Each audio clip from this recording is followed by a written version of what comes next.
होते हैं पृथ्वी पानी प्रकाश पवन, ये चारों के चारों स्रोत वेद असम्मत विज्ञान के माध्यम से विकृत किए गए या नहीं? वेद असम्मत विज्ञान के माध्यम से जब विकास को परिभाषित और क्रियान्वित करते हैं तो जीवनी शक्ति जिससे प्राप्त है, जिन तत्वों से हमको आपको यह जीवन प्राप्त है, वो कौन है? पृथ्वी पानी प्रकाश पवन। कम से कम ऊर्जा के चार स्रोत को मानते हैं। आजकल पूरे विश्व में वेद असम्मत विज्ञान के माध्यम से महायंत्रों का आविष्कार करके ऊर्जा के चारों स्रोत पृथ्वी पानी प्रकाश पवन को अत्यंत विकृत, दूषित और क्षुब्ध या कुपित कर दिया गया है। आपको सुनकर आश्चर्य हुआ होगा कि विज्ञान के दो भेद हैं। गीता का 18वां अध्याय पढ़िए। जब तमोगुण छा जाता है तब जो बुद्धि प्राप्त होती है, विज्ञान प्राप्त होता है, वो सर्वथा विपरीत होता है। और जब रजोगुण छा जाता है बुद्धि पर या मन पर या अंतःकरण पर, तब जो विज्ञान उद्भासित होता है अयथावत, कुछ यथार्थ कुछ अयथार्थ। और ऋषियों का जो विज्ञान है, वेद विज्ञान जो है, वो सर्वथा सत्वगुण के उत्कर्ष में होता है। वहाँ पर दूध का दूध, पानी का पानी। इसलिए वर्तमान विज्ञान जिसके माध्यम से महायंत्रों को परिभाषित कर विकास की परिभाषा क्रियान्वित की गई है, संयुक्त परिवार का विलोप, पर्वत का विलोप, जल को दूषित करना, पृथ्वी को दूषित करना, सूर्य चंद्र ग्रह नक्षत्र आदि के प्रकाश को दूषित करना, पवन को दूषित करना, आज न सही कल, इस विस्फोटक परिणाम से बचने के लिए वेद सम्मत विज्ञान की आवश्यकता है। अब दो चार वाक्य कहकर, क्योंकि बम्बई है, आने में ही बहुत समय लग गया, जाने में बहुत समय लगेगा। आप भी पता नहीं कहाँ से आए होंगे, यहीं तो सब नहीं रहते होंगे। हो सकता है यहीं के वैज्ञानिक हों तो यहीं रहते हों। एक संकेत करता हूँ। अब एक सिद्धांत है, matter is nothing but energy. लेकिन आज ही मैंने सोचा, matter is nothing but energy, energy is nothing but soul, soul is the super source and base of energy. आज हमने एक वाक्य बनाया, matter is nothing but energy. इतना तो कहते ही हैं, energy is nothing but soul, आत्मा। Soul is the super source and base of energy. परास शक्ति विविधैव श्रूयते। वो जो एनर्जी है उसका भी आधार, उसका भी नियामक का नाम आत्मा है। इसलिए soul is the super source and base of the energy. यह वैदिक सिद्धांत है। आज का जो यह वैदिक सिद्धांत हमारा नहीं, पुराना है। यह वेद, ये वैज्ञानिकों को भी दिशा दे सकता है। अब विद्वानों के विनोद के लिए मैं संकेत करता हूँ, आज का विज्ञान भी बता सकता है। अगर बताता हो तो मुझे बहुत प्रसन्नता होगी। एक बात तो मैं कह दूँ, भारत की मेधा शक्ति, रक्षा शक्ति, वाणिज्य शक्ति और श्रम शक्ति का उपयोग भारत में ठीक से होता नहीं। ऐसी क्षमता नहीं है स्वतंत्र भारत में। परतंत्र भारत में तो लाचारी थी। स्वतंत्र भारत में ऐसी कौन सी लाचारी है कि हमारी मेधा शक्ति, रक्षा शक्ति, वाणिज्य शक्ति और श्रम शक्ति बिकती है? विदेशी कंपनी में यहाँ बिक जाए या बाहर जाके बिक जाए। एक विचित्र तथ्य है, नासा जानते हैं आप लोग, जिस नासा के उपग्रह के माध्यम से श्री राम सेतु की आयु, मानव निर्मित सेतु की आयु 17.5 लाख वर्ष प्राचीन सिद्ध की गई थी ना आयु। और अंत में कहा गया था कि इतना मजबूत है कि अगर मरम्मत हो जाए तो उसके टूटने की संभावना हजारों वर्ष तक अभी भी नहीं है। और अगर त्रेता युग के प्रारंभ में राम जी का अवतार मानते हैं तो ठीक 17.5 लाख वर्ष की स्थिति होती है। अभी भारत की स्थिति क्या है? हमारे संस्कृत साहित्य के जानकार, वैदिक वाङ्मय के जो गिने चुने जानकार हैं, जिनको भारत में सम्मान प्राप्त नहीं है, स्नेह प्राप्त नहीं है, सुविधा प्राप्त नहीं है, पूर्ण उपेक्षित हैं, उनको नासा ले जाता है। आविष्कार हमारे मस्तिष्क का मुहर नासा, समझ गए? ध्यान गए आपका? आविष्कार हमारे वैदिक विद्वानों के द्वारा होता है, मुहर लगाता है नासा।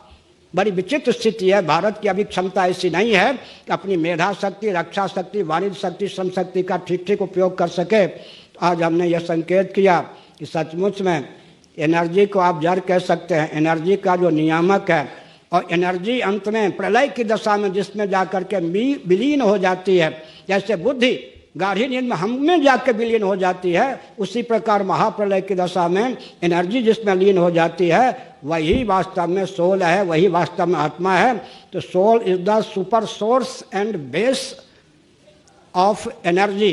इतना सिद्धांत वैदिकों का और है जिस पर ध्यान आकर्षित करने की आवश्यकता है। अब अगर आज पूछ दे, हमने कहा था ना वो शक्ति क्या है, ओम प्रणव, एक कभी संयोग लगा तो एक नाम ओम या राम, पूरी सृष्टि की व्याख्या हम लोग 1000 घंटे केवल एक नाम के लिए कर सकते हैं, नहीं तो कम से कम 1-2 घंटे में सारांश में पूरी सृष्टि का विज्ञान केवल राम या ओम के आधार पर किया जा सकता है। लेकिन हम एक संकेत केवल थोड़ा विज्ञान का 2-4 वाक्य कहकर प्रवचन को विराम देते हैं। आजकल के व्यक्ति को पूछा जाए कितने ब्रह्मांड हैं, हमारे ग्रंथों में लिखा अनंत कोटि ब्रह्मांड, कोटि माने प्रकार, यहाँ संख्या का नहीं, कोटि माने प्रकार। लेकिन सचमुच में ब्रह्मांड कितने हैं आजकल के वैज्ञानिकों के लिए कठिन काम है। लेकिन स्कंद पुराण, उत्कल महात्म श्री जगन्नाथ जी का महात्म जिसमें है, दारू ब्रह्म श्री जगन्नाथ जी की प्रतिष्ठा करने के बाद ब्रह्मा जी ने उनकी स्तुति की, उसमें उन्होंने कहा सार्धत त्रिकोटि हम ब्रह्मा, 3.5 करोड़ हम ब्रह्मा। एक ब्रह्मांड 14 भुवन का होता है, उसके अधिपति एक ब्रह्मा होते हैं। तो हो गया ना, हमारे यहाँ तो ब्रह्मांडों की संख्या पहले से निश्चित है 3.5 करोड़। 3.5 करोड़ ही क्यों कहा जी? ओम, ओ, उ, म और अंत में अर्ध मात्रा। ओम में एक रीति से 3.5 मात्राएं होती हैं।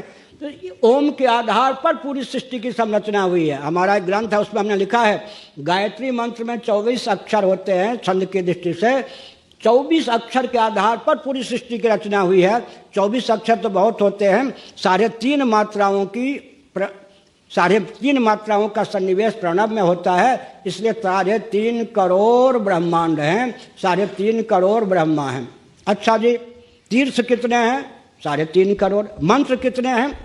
ओम, इसको घुमा देंगे तो अनुलोम विलोम 3.5 और 3.5 7 करोड़ मंत्र हैं, 3.5 करोड़ ब्रह्मा हैं।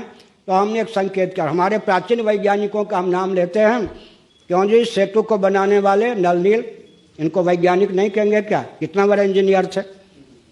और मय दानव, महाभारत पढ़िए, पांडवों की सभा को बनाने वाले मय दानव, कितना आश्चर्यजनक भवन बनाने वाले। और पढ़िए जलयान, स्थलयान, नभयान या नभोयान को बनाने वाले विश्वकर्मा। और दधीची महर्षि की हड्डियों से 100 पर्व वाला, 100 गांठों वाला वज्र किसने बनाया? विश्वकर्मा। पुष्पक यान किसने बनाया? हमारे सब वैज्ञानिक दिव्य थे या नहीं? और नारद जी आदि कितने बड़े वैज्ञानिक थे, महायंत्रों का आलम्बन लिए बिना, आविष्कार किए बिना अपने जीवन में प्रज्ञा शक्ति, प्राण शक्ति को इतनी प्रतिष्ठित कर दी कि अभी नारद जी ब्रह्मलोक में हम, ब्रह्मलोक की दूरी कितनी होगी आजकल के व्यक्ति तो नहीं बता सकते, लेकिन हमारे भागवत के पंचम स्कंद आदि के अनुसार हम बता सकते हैं। उतने लाखों किलोमीटर दूर कौन? नारद जी, सनकादि। अभी अगर किसी पर अनुग्रह करना चाहें, जैसे विदुर जी के स्मरण करने पर सनत सुजात धृतराष्ट्र के पास आ गए, कितना सेकंड लगा जी? 1 सेकंड में आ सकते हैं। इतने करोड़ों किलोमीटर की दूरी कौन? ऋषि महात्मा अपने जीवन में देह, इंद्रिय, प्राण, अंतःकरण में ऐसी दिव्यता का आधान कर देते थे कि वो प्रकट हो जाते थे। इसके पीछे 2 वाक्य कहकर मैं विराम देता हूँ। वाक्य कठिन है। अभिव्यंग की अभिव्यक्ति अभिव्यंजक के अधीन होती है, अभिव्यंजक के तारतम्य से अभिव्यंग की अभिव्यक्ति में तारतम्य होता है। जैसे विद्युत या बिजली की अभिव्यक्ति बल्ब और बादल के अधीन होती है, बल्ब और बादल के तारतम्य से विद्युत की अभिव्यक्ति में तारतम्य होता है। इसी प्रकार यह जो हमारा शरीर है, फिर इंद्रिय है, फिर अंतःकरण है, फिर प्राण है, इनमें हम जितनी क्षमता बढ़ाते जाते हैं, दिव्यता बढ़ाते जाते हैं। जैसे कोई कहे कि सूर्य में जितना प्रकाश है सब प्रकट हो गया, ये तो उचित नहीं है ना। इसी प्रकार जितनी कैपेसिटी, क्षमता हमारे जीवन में आती जाती है, जितनी बुद्धि अंतर्मुख विशुद्ध होती जाती है, उतने ही हम एक संकेत करते हैं कि दिव्यता आती जाती है। तो वैदिक महर्षि चाहते तो महायंत्रों का निर्माण कर सकते थे, और उन्होंने जो यंत्रों का निर्माण किया आज भी आश्चर्यचकित करते हैं। लेकिन एक विचित्र बात है, आजकल परमाणु बम यहाँ बनता होगा या नहीं? ठीक, हम वहाँ भी गए थे चांदीपुर में, मिसाइलें जहाँ बनती हैं, वहाँ भी लगभग 90 मिनटों का प्रवचन हुआ था 1 साल पहले शायद। तो हम एक संकेत करते हैं। हमारे यहाँ देखिए, हमने मंत्र का नाम लिया ना, एक तिनका ले लीजिए, तिनके पर मंत्र का आवाहन कर देंगे, वो परमाणु बम बन जाएगा। अर्जुन संहिता, सूत संहिता का आलम्बन लीजिए, आग्नेयास्त्र, वायव्यास्त्र, प्रक्षेपास्त्र, ये जितने होते थे, वारुणास्त्र, ये सब मंत्र ही होते थे। गायत्री मंत्र के उलट फिर से ये सारे मंत्र बनते थे।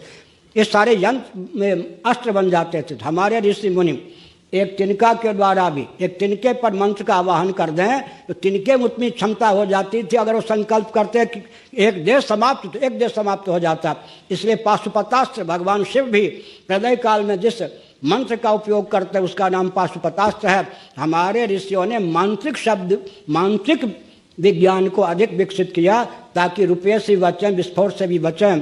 तो आधुनिक विज्ञान तो हमारे विज्ञान का अनुकरण कर रहा है। और एक दृष्टि से विचार करें तो विज्ञान को सही दिशा देने की क्षमता वैदिक वैज्ञानिकों में है। हर हर